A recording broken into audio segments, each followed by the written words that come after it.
આ સંસારમાં એવું કયું સાહિત્ય, એવો કયો શ્લોક, એવી કઈ વાર્તા, એવું કયું વ્રત, એવું કયું તપ, એવું કયો મંત્ર, એવો કયો જપ કે સહજમાં માણસને મોક્ષ સુધી પહોંચાડી દે? માનવ શું કરે કે માનવનું ઇમિડિયેટ કલ્યાણ થાય? જરા ખુલાસો એટલા માટે કરું, કલ્યાણ કરવું એટલે શું? કલ્યાણ થયું ક્યારે કહેવાય? કલ્યાણની વ્યાખ્યા શું? પરમાત્મામાંથી છૂટો પડેલો જીવાત્મા પુનઃ પાછો પરમાત્મામાં મળી જાય, એનું નામ છે કલ્યાણ. આપણે બધા પરમાત્મામાંથી જ છૂટા પડેલા છીએ. અત્યારે ભવરણે ભૂલો પડી ભટકું ભવાની, સૂજે નહીં લગીર કોઈ દિશા જવાની, ભાસે ભયંકર વળી મનના ઉતાપો, મામ પાહી ઓમ ભગવતી ભવ દુઃખ કાપો. અત્યારે આપણે ભવરણમાં ભૂલા પડ્યા છીએ. મૂળ તો પરમાત્મામાંથી જ છૂટ્યા છીએ. પરમાત્માનો જ અંશ છે. અને આ વાત કૃષ્ણએ પણ કરી, મમે વાંશો જીવલોકે જીવભૂત સનાતન. આ સંસારમાં જેટલા પણ શરીરધારી છે એ બધાની અંદર બેઠેલો આત્મા હું જ છું, મારો જ અંશ છે. પરમાત્મામાંથી છૂટો પડેલો આપણો આત્મા પુનઃ પાછો પરમાત્મામાં મળી જાય, એનું નામ છે કલ્યાણ. અને ઘરના બેઠા એટલે ખાનગીમ કહી દઉં, આપણે વારંવાર જન્મીએ છીએ શું કામ? ઈશ્વર થવા માટે, ભગવાન થવા માટે, પરમાત્મા બનવા માટે.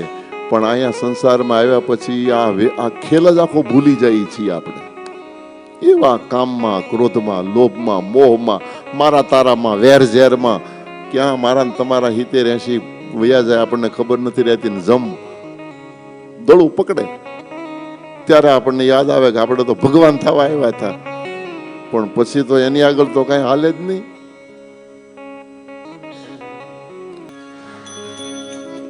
તને મોટા ઘરનું તને મોટા ઘરનું કેળું એક દિન આવશે.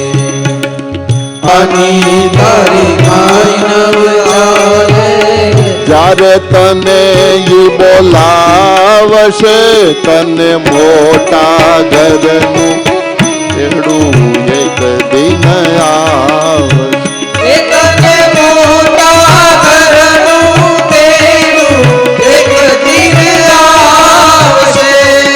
આપણા નવસારીના રામ ભગતનું આ ભજન છે. સંત પુનિત મહારાજના શિષ્ય, આમ અમદાવાદ વાળા પણ નવસારીમાં ઘણો સમય રહ્યા. મારા પરમ સ્નેહી મિત્ર હતા રામ ભગત.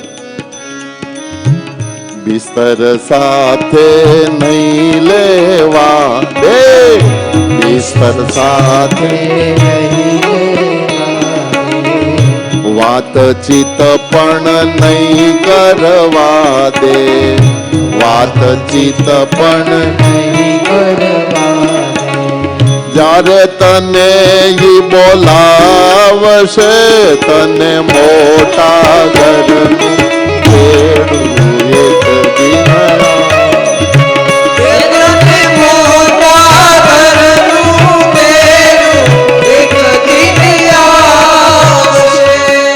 મોટા ઘરનું તેડું આવે પછી એમાં કાંઈ હાલે?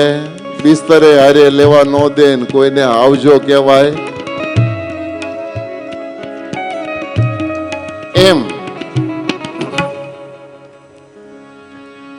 હું ને તમે આ સંસારમાં પરમાત્મા થવા માટે જ આ દુઃખ સહન, સંસારના તાપ સહન કરીએ છીએ. પણ સંસારમાં આવ્યા પછી એ આપણો મૂળભૂત મુદ્દો ભૂલાઈ જાય છે. બધાને પરમાત્મા બનવું છે, બધાને કલ્યાણ જોઈએ જ, ઈચ્છવું છે, ઈચ્છે છે બધા મળે, કલ્યાણ થાય.